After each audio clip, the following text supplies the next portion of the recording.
kembali lagi bersama kami di LP aka Lupa Pulang. Seperti biasa, di sini kita akan ngobrol santai, terus cerita-cerita ringan, tetapi mudah-mudahan selalu ada hal baik yang bisa dibawa pulang setelah mendengarnya. Topik yang akan kita bahas hari ini adalah tentang MBKM. Pemirsa mau tahu apa itu MBKM? Nah, MBKM atau Merdeka Belajar Kampus Merdeka merupakan program yang diluncurkan oleh Kementerian Pendidikan, Kebudayaan, Riset, dan Teknologi pada tahun 2020 sebagai bagian dari informasi transformasi pendidikan tinggi di Indonesia. Program ini dirancang agar mahasiswa tidak hanya belajar di dalam kelas, tetapi juga memperoleh pengalaman langsung di dunia kerja, sekolah, masyarakat, maupun di lingkungan profesional lainnya. Nah, sore ini suasananya cukup spesial pemirsa, karena saya tidak sendiri.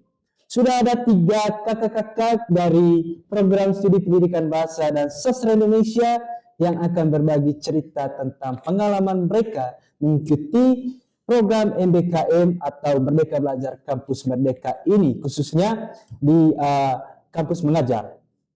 Dan yang menarik, mereka ini adalah peserta angkatan terakhir tahun lalu. Sementara sekarang mereka sudah ada di semester akhir dan sedang berjuang dengan skripsi mereka masing-masing. Di sini sudah ada Kakak Putri. Halo. Ada Kakak Eval. Halo. Dan Kakak Ica. Halo semua. Halo Kakak, selamat sore, apa kabarnya hari ini? Puji Tuhan, kabar baik. Oke. Kakak, sebelum kita masuk ke cerita pengalaman kakak selama mengikuti program ini, karena biasanya banyak teman-teman pendengar yang mendengar istilah MBKM ini tetapi tidak terlalu paham sebenarnya program ini seperti apa begitu. Menurut kakak, menurut pemahaman kakak, seberapa penting sih ini program MBKM itu?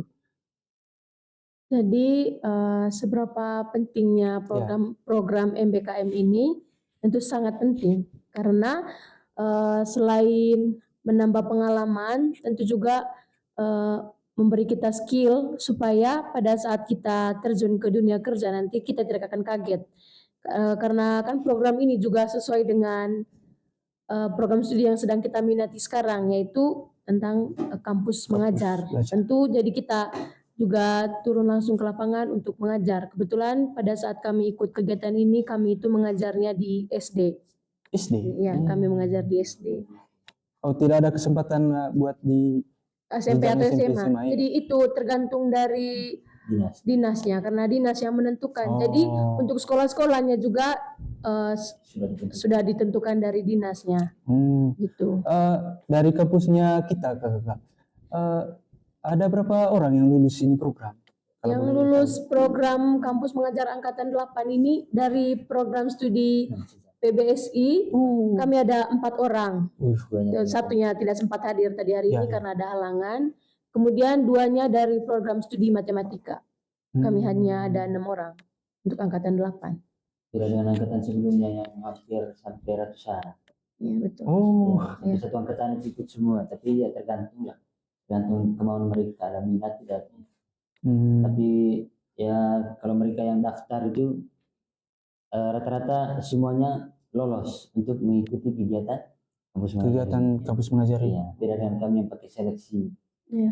Karena ini juga kan tergantung rekomendasi dari prodi. Itu seleksi awalnya. Kalau prodi tidak merekomendasikan, jadi untuk masuk ke seleksi administrasi, itu tidak bisa. Oke. Saya mau tanya soal apa ya? Soal pertama kali kakak-kakak kenal ini program tuh. Dulu pertama kali tahu informasi soal MBKM itu dari mana, Kak? Kalau boleh tahu. Kalau pertama kali tahu itu kita tahunya itu dari prodi, dan ada juga beberapa dosen merekomendasi kita untuk mengikuti program ini. Karena program ini sangat menguntungkan bagi mahasiswa. Lalu setelah kita tahu dari dosen, kita coba tanya-tanya ke kakak tingkat yang angkatan 7 kemarin itu, mereka juga sangat merekomendasikan bahwa program ini juga sangat bagus untuk mahasiswa. Seperti itu. Terus juga Kak, karena sebelum apa tuh? Salah. Seperti apa sih mekanisme pendaftaran di program ini? Kalau mekanismenya kemarin itu yang pertama ada pendaftaran dulu, kemudian seleksi administrasi, kemudian yang terakhir waktu itu kalau tidak salah itu melaksanakan ujian wawasan kebangsaan. Ya termasuk dari literasi kemarin, kemudian numerasi, kemudian ada juga ya psikologi kemarin itu. Kemudian ya itu saja kemarin untuk berkaitan mekanisme pendaftarannya. Untuk mekanisme dari prodinya hanya itu saja, administrasi. Kemudian untuk tesnya kemarin itu dari Kemendikbud tersendiri atau yang melaksanakan kegiatan MBKM ini. Terus apa tantangan paling terasa selama proses seleksi? Tantangan yang paling terasa itu tentu saingannya, karena yang ikut program ini bukan hanya anak-anak dari Unika saja, tetapi dari seluruh kampus se-Indonesia. Jadi ada ribuan peserta yang ikut dalam seleksi kampus mengajar ini. Jadi menurut kami itu adalah tantangan terbesarnya. Seperti di awal ada perasaan minder kalau mungkin kami hanya mencoba-coba saja ini, mungkin tidak lulus. Tapi nyatanya doa kami terjawab oleh Tuhan, jadinya kami lulus untuk kampus mengajar angkatan 8. Terus karena apa tuh? Karena kayak salah lagi pulang. Terus apa yang membuat kakak akhirnya memutuskan untuk daftar di ini program Kak? Apa yang membuat mungkin ada motivasi kakak supaya ikutin program? Baik, kalau dari saya memang motivasinya dari awal ya, setelah mendapat informasi bahwa ada kegiatan kampus mengajar. Sebenarnya saya tidak tahu apa itu kampus mengajar. Nah, kemudian saya minta salah satu mahasiswa angkatan 2021 yang mengikuti kegiatan kampus mengajar ini, mereka kemarin itu angkatan 7. Kemudian saya minta sharing sedikit berkaitan dengan kegiatan kampus mengajar ini. Kemudian setelah mendapatkan berbagai informasi dari mereka tentang pelaksanaannya, tentang bagaimana dia punya tahap-tahap seleksinya, ada minat, ya begitu, ada minat untuk mengikuti kegiatan program kampus mengajar ini. Berdoa waktu itu supaya berikutnya ada seleksi lagi untuk mengikuti kegiatan kampus mengajar ini. Ya padahal waktu itu alhamdulillah atas syukur puji Tuhan, waktu itu ada rekomendasi dari PA yang saat ini mungkin dia sebagai dekan Fakultas Romo Daku, dia merekomendasikan kami untuk mengikuti kegiatan kampus mengajar ini. Nah, dia informasikan kemarin bahwa siapa saja yang berminat untuk mengikuti kegiatan kampus mengajar ini. Ya, sehingga untuk angkatan kemarin mungkin dari 78 semuanya ikut. Tapi setelah itu kemarin ada dapat informasi dari Benjel bahwa untuk angkatan 8 itu melalui seleksi administrasi dan seleksi wawasan kebangsaan atau ujian tes dari Kemendikbud itu sendiri, sehingga ada rasa minder sekali waktu itu untuk mengikuti kegiatan tersebut, karena kita punya kemampuan yang ya minim lah, kalau ya minim, sehingga ya kita coba saja lah, siapa tahu Tuhan kasih jalan supaya kita nanti untuk mengikuti kegiatan MBKM ini. Mungkin itu saja dari saya. Mungkin dari kakak ada Putri, ya mungkin ada motivasi sehingga mengikuti program ini. Ya. Ya. Selain itu juga kan kita dapat konversi 20 SKS. Ya. Jadi 20 SKS itu sangat-sangat besar, apalagi berpengaruh kan ke kita punya IPK. Jadi semester berapa kita ikut 5 ya? Semester 5 kemarin itu IPK-nya kami ini naik habis 4,0. Jadi itu sesuatu pencapaian yang sangat-sangat membanggakan diri ya. Kemudian juga Selain itu juga kami dapat uang saku, ya itu selama 1 semester itu kami bisa Kalau boleh tahu. jadi kami tidak bisa spill uang sakunya. Privasi. Kak Putri mungkin ada. Ya. Ya, terus juga ini kegiatan kampus mengajar pasti ada dampak negatifnya bagi kami. Salah satunya itu kami kan 24 SKS itu dikonversi. Kami tidak 20 SKS dikonversi, jadi kami tidak mengikuti beberapa mata kuliah itu. 4. SKS ya. Terus SKS yang angkatan. Iya, Kakak merasa kami tidak merasa rugi. Tapi menurut saya pengalaman turun ke lapangan itu jauh lebih besar karena itu merupakan ilmu untuk di masa depan nanti seperti Karena itu. kuliah di Langsung di kelas, lapangan, nih. menurut kami itu tidak cukup. Kita Iya. juga harus perlu memberikan dampak langsung. Ya, teori saja tidak cukup. Oh, teori saja, jelas praktik ya. Iya. Ya, betul sekali. Oke. Nah, saya mau tanya nih, pas waktu pertama kali kakak turun di lapangan, saat mulai ini program kak, apakah kakak sempat merasa kaget atau ya mungkin kakak perlu banyak melakukan penyesuaian lah dengan tempatnya, gitu. Jadi kalau untuk tempatnya itu kami kan beda-beda. Kalau saya dengan Putri, kami dapatnya di Pongkor, Satarmese, tepatnya di SDK Pongkor. Kalau kakak Eval itu di VOA, Satarmese apa? Permisi Barat. Satarmese Barat, ya kalau tidak salah. Gitu. Jadi kalau dari ya sudah 1 tahun yang lalu. Ya. Jadi kalau pengalaman yang mengagetkan itu yang pertama tentu dapat air bersih. Kalau air bersih di tempat kami melakukan kegiatan kampus mengajar itu sangat susah. Seperti kalau mau ke sekolah itu pagi-pagi itu kami harus ke kali dulu pergi timba air gitu. Kemudian kami juga harus berbaur dengan orang baru, tinggal di rumahnya orang yang belum kami kenal. Jadi kebiasaan-kebiasaan yang sering kita buat di rumah sendiri itu berbanding terbalik dengan Tidak bisa kita ya, tinggal di rumah. Gitu. Tidak bisa Seperti bangun siang gitu. Maksudnya tidak cuci piring. Seperti apa ya? Iya, Dan selesai. betul. Jadi ada beberapa hal yang tidak sesuai dengan ekspektasi kita. Jadi kita di sana itu ada membuat beberapa program berkaitan dengan literasi, numerasi, dan ada beberapa program lainnya itu. Salah satunya yang tidak bisa kita jalankan itu ada program penghijauan. Kenapa kita tidak bisa bukan tidak bisa, prosesnya tidak berhasil karena krisis air. Kita itu ada tanam beberapa pohon di depan sekolah itu, tapi tidak tumbuh karena kurangnya air di sana. Seperti itu. Karena juga itu kali kan jauh dari sekolah, tidak mungkin kita harus bolak-balik kali supaya siram itu tanaman. Seperti itu. Jadi Untuk alternatif apa mata airnya ambil dari mana? kalau mata air di sana tidak tahu ada atau tidak di kita. Kalau dia tahu, Ya, cari mata air. Memang ada sih air Ada? pump, hanya tidak setiap hari. Tidak setiap hari. iya air pump ada, tapi kalau ada hujan deras itu pasti besoknya air sudah tidak jalan dan kelihatannya sangat keruh. Jadi kita pokoknya di sana itu ya di Pongkor itu air juga ya lumayan lah, tidak stabil seperti itu. Terus Kalau dari saya kemarin ya sempat untuk tolak lagi setelah lulus kemarin. ya, Ya karena setahu saya informasi yang saya dapat kemarin dari angkatan 7 bahwa sekolah yang kita melaksanakan MBKM itu nanti kita pilih sendiri. Ya. Sehingga waktu itu kan ada niat, kemudian ya siapa tahu kita lulus kemudian kita cari sekolah dekat kos gitu, atau di sekitaran Ruteng saja.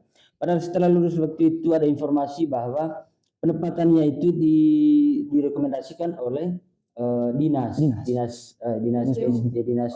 PDO.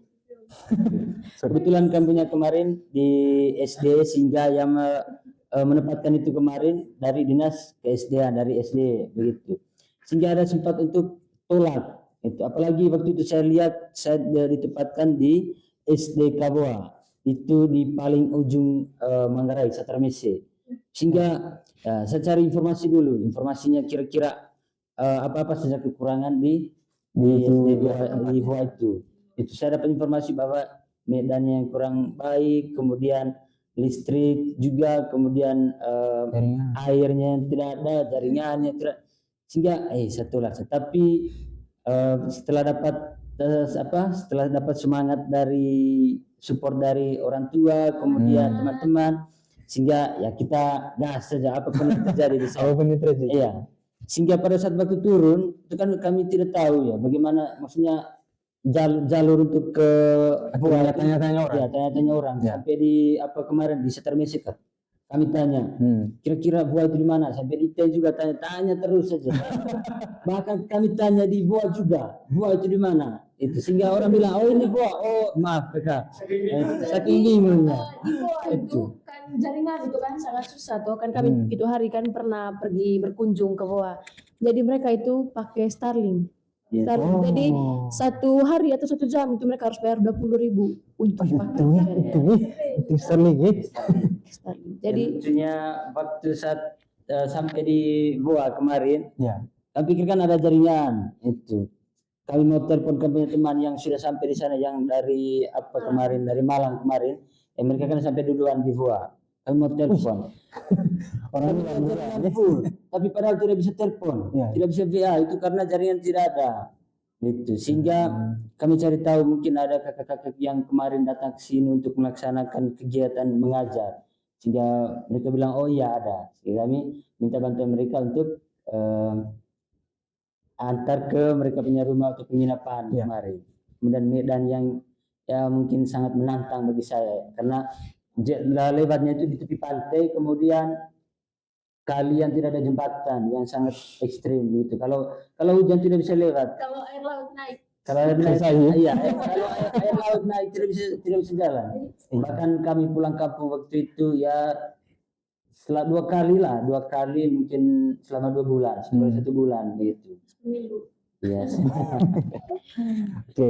Terus dari yang saya dengar tadi banyak sekali pengalaman dari kegiatan ini tadi ya, yang kakak sebutkan tadi, seperti pengalaman pengalaman negatif di telinga saya.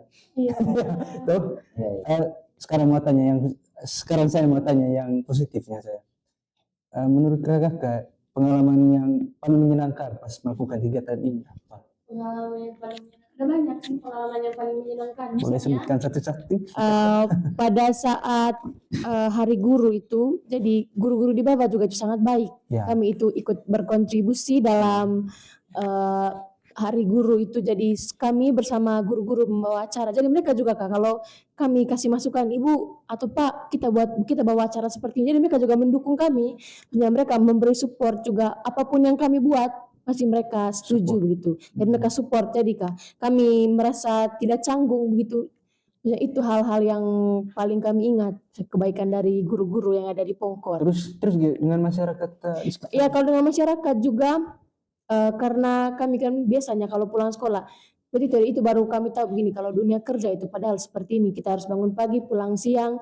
Jadi untuk waktu kita pergi ke rumahnya tetangga atau ke rumah itu jarang, karena lebih baik saya istirahat saja. Kan kami juga kan ada kerja laporan tuh, kan harus ada laporan setiap bulannya. Jadi bukan maksudnya waktu untuk bukan tidak mau untuk berbaur atau pergi jalan-jalan ke tetangga gitu, hanya karena lebih ingat kerja. Maksudnya kalau kita baru tahu begini Kak, kalau orang-orang yang kerja itu padahal kita sering bilang Bang, mereka tidak bergaul. Tapi padahal setelah kita merasakan, seperti inilah dunia kerja. So, kita tidak ada waktu untuk pergi senang-senang atau pergi ketemu orang lain gitu. Oh, berarti kakak 100% melakukan kegiatan ini tanpa melakukan hal apa itu Kak? Maksudnya ada. Kami masih berbaur dengan masyarakat, tapi tidak setiap hari. Oh, tidak setiap hari. Seperti setelah makan siang lah, ganda 1-2 jam sudah. Kalau dari saya, hal positif yang saya dapat dari kegiatan MBKM ini, yang pertama itu melatih skill atau soft skill kita ya untuk terjun ke dunia kerja pada nantinya kalau kita keluar dari dunia pendidikan atau kita tamat dari kampus ya. Kemudian kita banyak belajar artinya tidak seperti apa yang kita bayangkan untuk mengajar anak-anak SD. Ya kalau kita lihat gampang saja ajar anak SD, tapi padahal kita terjun itu sangat-sangat menguji kesabarannya kita. Kemudian kita juga tidak sebatas kita menyampaikan kita punya pengetahuan atau menyampaikan materi, tapi kita lihat juga apakah cara kita untuk menyampaikan materi itu mereka bisa terima tidak, mereka bisa paham tidak. Apalagi Sehingga, di apa tuh? ya, Di sehingga ya. butuh Anak-anak butuh bisa. kemampuan kita atau kita punya metode bagaimana cara kita punya pengajaran itu dapat diterima, ya, dapat dipahami oleh peserta didik yang memang sangat-sangat tidak bisa kita atur. Apalagi anak-anak SD yang mereka kan jarang sekali berbahasa Indonesia. Ya. Jadi untuk kita membiasakan mereka untuk bahasa Indonesia itu ya, lumayan susah lah. Ya. Kita juga turun lapangan itu mengajar anak-anak SD, kita juga padahal bisa merasakan menjadi orang tua itu seperti apa, karena kita harus mendengar keluh kesah anak-anak, mendengar setiap hari harus mendapat laporan apapun itu dari anak-anak. Jadi itu juga yang paling berkesan. Lalu juga kita kan mengadakan yang ada namanya pretest dan postes. Pretest dan postes. Saya juga berharap semoga apa yang kita laksanakan di situ bisa menambah kemampuan anak dalam berliterasi dan numerasi. Jadi seperti itu hal yang menurut saya bagi menyenangkan itu bisa beradaptasi dengan anak-anak seperti itu. Terus gitu Kak, pas terakhir Kak, pas selesai melakukan kegiatan ini Kak, pasti kalian apa tuh memantau apa yang perubahan apa yang didapat oleh peserta didik. Mungkin Kakak bisa jelaskan apakah sudah 100% apa yang Kakak sudah ya? Kalau dari kami, kalau dari saya itu untuk 100% itu tidak. Kalau dari saya ya, karena tidak mungkin kita punya kegiatan hanya berapa bulan, hanya 4 bulan. Tidak mungkin anak-anak itu yang tidak bisa membaca di misalnya di kelas 5 atau di kelas 6 itu langsung bisa membaca dalam 4 bulan tersebut. Masih ada proses yang harus dilanjutkan oleh guru-guru di sana seperti itu. Tapi perubahan lain yang kita buat di sana itu kita mengadakan kegiatan kreatif seperti membuat kerajinan atau menghias kelas-kelas dari tempat kita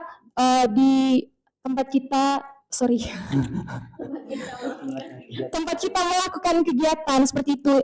Ada beberapa juga jendela yang sudah tidak jadi ini juga yang sangat berkesan menurut saya. Kan ini di Kabupaten Manggarai. Saya pikir sekolah-sekolah di Kabupaten Manggarai ini sudah sangat maksudnya kan fasilitasnya sudah bagus. Ada beberapa kelas juga yang tidak ada semennya, kelihatannya itu klikir saja. Mungkin tidak tahu sekarang mungkin sudah berubah. Tapi itu yang membuat juga begini Kak. Sangat iya. Sorry, bisa terlalu sensitif. Seperti itu. Jadi itu ada beberapa jendela juga yang kita buat, kan itu jendelanya rusak semua. Kita buat itu dari bambu. Kita buat seadanya sesuai dengan modal yang kita punya. Berarti manajemen di sekolah itu sudah bagus. Manajemen apa nih Kak? Administrasi atau keuangan ditempatkan kan sesuai dengan pertimbangan kan sekolah-sekolah yang dipilih kan untuk sekolah-sekolah yang punya kendala tentang literasi, numerasi dan manajemennya begitu. Jadi begitu juga sekolah yang kami dapat itu tentunya karena ada masalah yang perlu kami atasi seperti itu. Karena kalau sekolah yang baik-baik saja kan untuk apa? Itu sudah tahu. Jadi untuk sekolah yang ditempatkan kemarin itu karena memang ada masalah yang perlu diatasi. Kita turun lapangan itu bukan untuk mengajar, tapi untuk memperbaiki literasi, numerasi dan manajemen di sekolah tersebut. Oke, kalau dari saya untuk seperti apa yang dibilang oleh Kakak Putri tadi, untuk 100%-nya dampak dari kegiatan MBKM ini mungkin ya tidaklah. Kalau kita kasih rating dari 1 sampai 10 mungkin 2 saja. Ya, karena karena memang jangka waktu yang diberikan oleh Kemendikbud juga hanya 1 semester. Itu pun 1 semester itu hanya 4 bulan saja. Kemarin dari bulan September sampai bulan Desember, itu saja.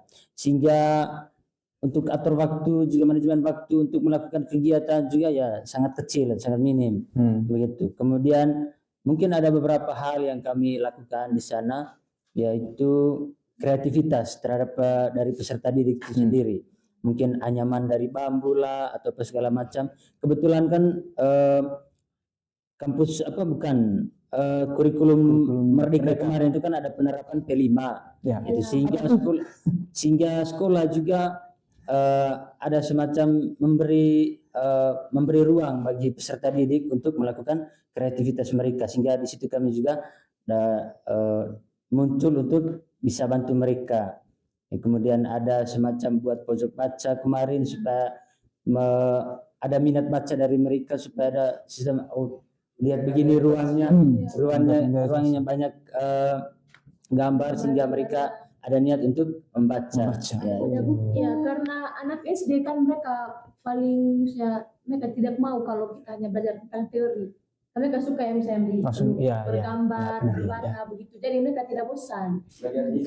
Ya, kalau kegiatan yang kami lakukan juga itu ada yang pas hari 28 Oktober. Sumpah Pemuda itu ya buat mading, kemudian kami adakan lomba membaca puisi, kemudian fashion show dan lain sebagainya. Kemudian juga pernah diadakan lomba olimpiade, jadi guru-gurunya minta bantuan dari kami untuk membimbing adik-adik semua tapi ya belum rezekinya untuk juara sih. Bukan karena kami yang bimbing, belum rezekinya. Ya, kami kan sudah berusaha. Ya. Terus kakak selama melakukan kegiatan ini tuh mungkin kakak ya merasa seperti mengubah cara pandang kakak tentang dunia kerja atau dunia pendidikan lah. Kalau dari saya mengubah cara pandang itu, saya pikir di dalam pendidikan itu yang lebih penting yaitu nilai akademis, padahal tidak sepenuhnya begitu. Yang paling penting menurut saya itu karakter dari siswa itu harus dibentuk. Jadi di sekolah itu tidak bisa menyalahkan seorang guru, tidak bisa menyalahkan siswa atau tidak bisa menyalahkan kurikulum. Tapi pekerjaan itu bukan hanya soal gaji, tapi bagaimana impact di dalam pendidikan tersebut. Seperti itu. Terus kalau dari saya untuk menilai dari sudut pandang dunia pendidikan, bahwa pendidikan itu kita tidak hanya dapat dari teori saja, tapi kita perlu untuk terjun ke lapangan atau mengaplikasikan apa yang kita tahu dari apa yang kita belajar dari kampus, sehingga menerapkan itu di dunia kerja. Kemudian menghubungkan dunia kerja dengan apa yang kita dapat dari kampus, itu karena tidak semua kan apa yang kita belajar di kampus sesuai dengan realita di lapangan. Sehingga itu yang perlu kita atasi atau perlu kita semacam buat kita nanti ke dunia kerja. Mungkin dari saya. Lanjut. Oke. Lanjut ke pertanyaan terakhir dari saya.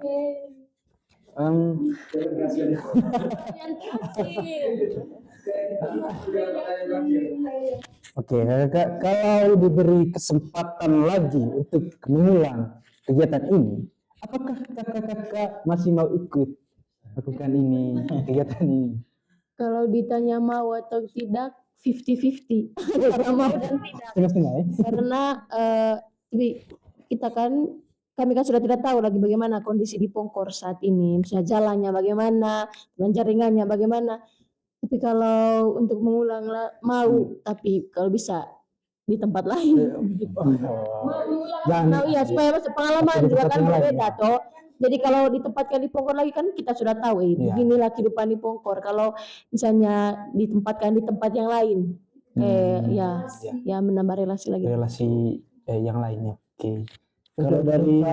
Kalau dari saya untuk mengulangnya kembali ya tentu iya, sangat-sangat iya, karena memang banyak dampak positif yang saya dapat selama kegiatan MBKM itu sendiri.